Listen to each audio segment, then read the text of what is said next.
Hello friends, welcome back to m.m edu point. तो friends, जैसा कि आप स्क्रीन पर देख रहे हैं, आज हम बात करने जा रहे हैं टीचिंग मेथड का पार्ट 2। और यार, अगर अभी तक आपने पार्ट फर्स्ट नहीं देख रखा है देन ज़रूर जाके देखिए, बिकॉज ऑफ आपको वहाँ पे भी बहुत इंपॉर्टेंट टीचिंग मेथड मिलने वाले हैं जो कि हाँ लिटरली आपके एग्जाम में पूछे ही जाते हैं।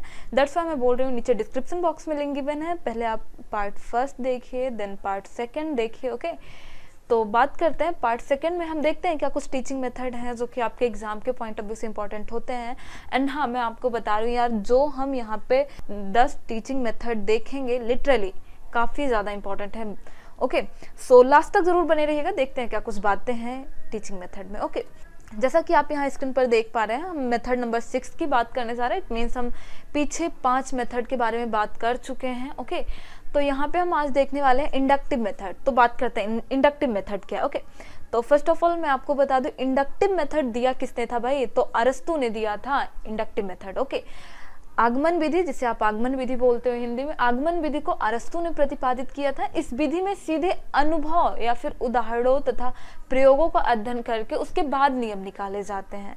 जैसे मैं आपसे बात करूं, एक कोई बच्चा है, टीचर उससे पहले प्लांट दिखाते हैं, एकदम वर्ड टू वर्ड बातें, एकदम विद कंसंट्रेशन सुनिएगा। ओके, देखो मैं आपसे क्या बता रही हूँ, एक कोई स्टूडेंट है। ओके, एक कोई स्टूडेंट है, टीचर उससे कुछ प्लांट दिखाते हैं। ओके, टीचर उसे उस बच्चे को कुछ प्लांट दिखाते हैं ऐसे। ओके, तो जब उसे गार्डन में टीचर लेके जाते हैं तो बच्चा वहां पे कुछ सूखे पौधे देखता है, तो उसको लगता है कि भाई हाँ, ये ऐसे तरीके का कोई प्लांट होगा, उस स्टूडेंट को लगता है ऐसा। ओके, तो उसके बाद वो और भी ऐसे ढेर सारे प्लांट देखता है, तो उसके दिमाग में, बच्चे क्यूरियस होते हैं, तो वो बच्चा अपने टीचर से क्वेश्चन पूछता है कि अच्छा ये सर ऐसा क्यों है, ये प्लांट, इसकी पत्तियां हरी क्यों नहीं है?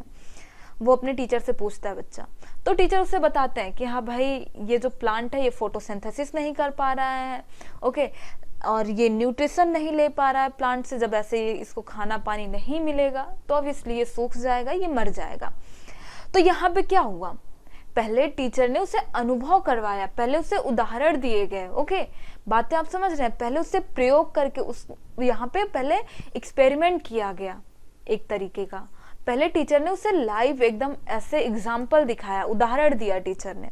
तो यहाँ पे भाई वही तो बातें की जा रही हैं, इस विधि में सीधे अनुभव या उदाहरणों तथा प्रयोगों का अध्ययन करके तब नियम निकाले जाते हैं। देन अब गार्डन से टीचर क्लास में गए, जब अंदर टीचर क्लास में गया तो टीचर उससे नोट्स में हेडिंग डलवाते हैं कि भाई प्लांट सूख क्यों जाते हैं। यहाँ पे टीचर उसे ये पूरा कॉन्सेप्ट बताते हैं, ये रूल बताते हैं टीचर उसे कि प्लांट अगर फोटोसिंथेसिस नहीं कर पा रहा है, उसे न्यूट्रिशन नहीं मिल पा रहा है, उसे वो प्लांट जो है वाटर का एब्जॉर्प्शन नहीं कर पा रहा है, तो प्लांट सूख जाएगा, वो फोटोसिंथेसिस नहीं कर पाएगा।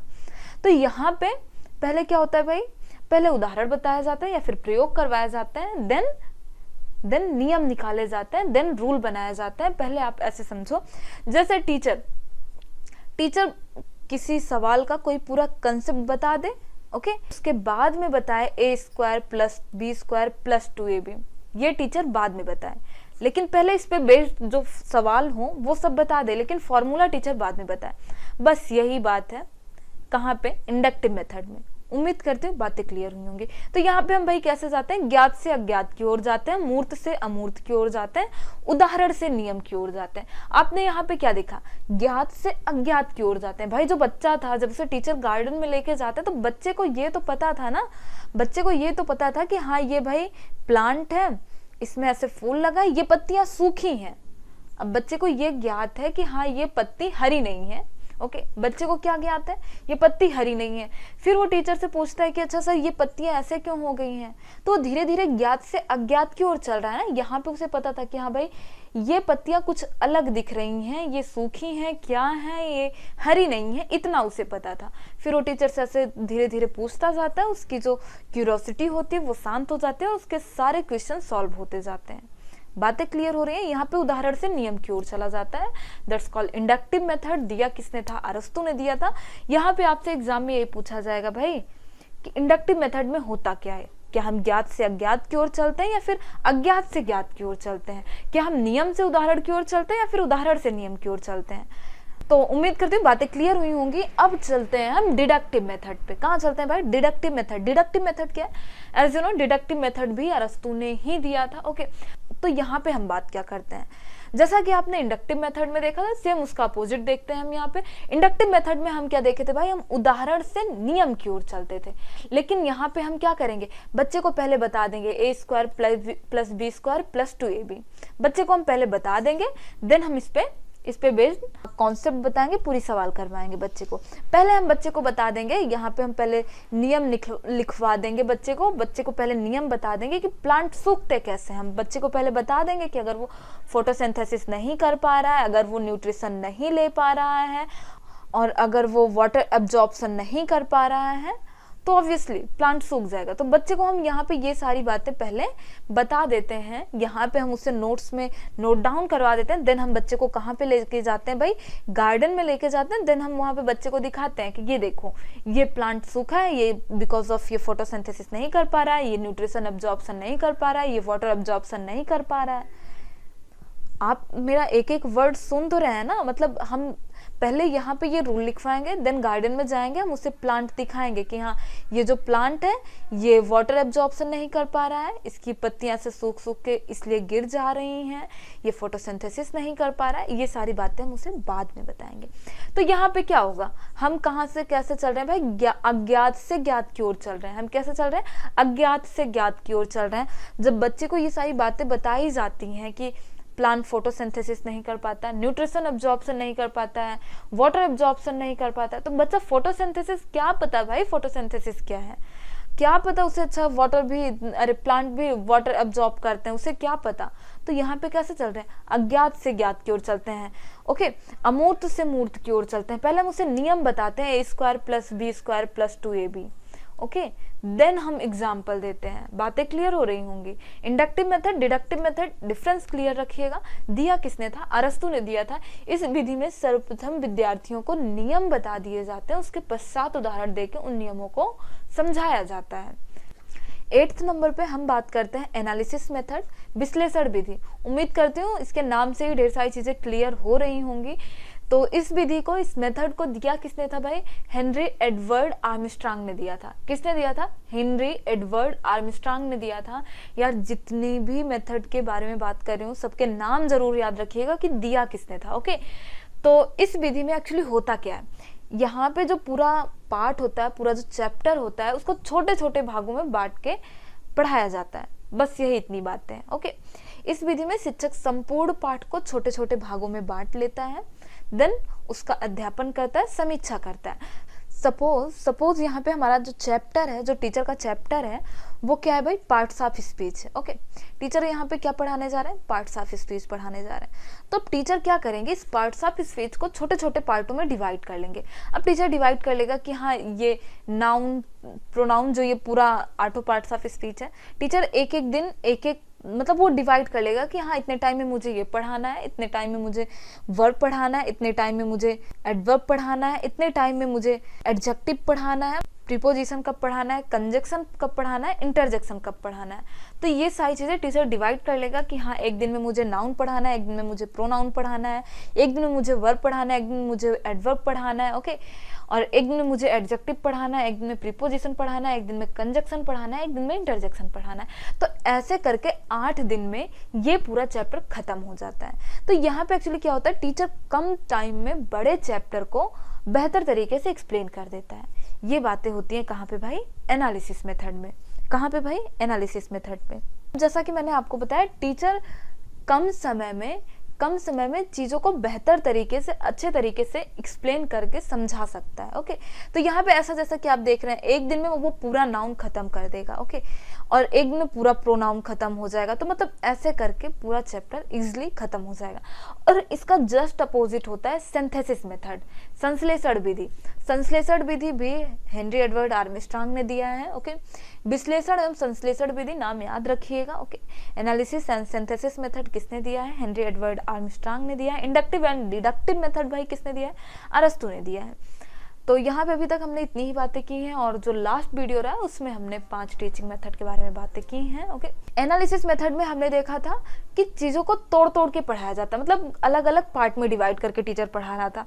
लेकिन हम सिंथेसिस मेथड में क्या देखेंगे कि भाई कि यहाँ पे जो पूरा चैप्टर होगा उसे टीचर जोड़कर पढ़ाएगा।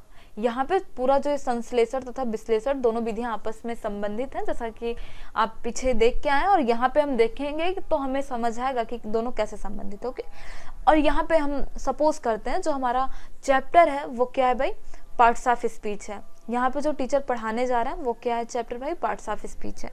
यहाँ पे जो टीचर होगा इस पार्ट्स ऑफ स्पीच को, ये जो पूरा चैप्टर है इसको खंडों में डिवाइड करने के बजाय, ये जैसे ये खंड में है ना ये पूरा chapter parts of speech, noun, pronoun, verb, adverb, adjective, preposition, conjunction, interjection, तो ऐसे 8 पार्ट है ना।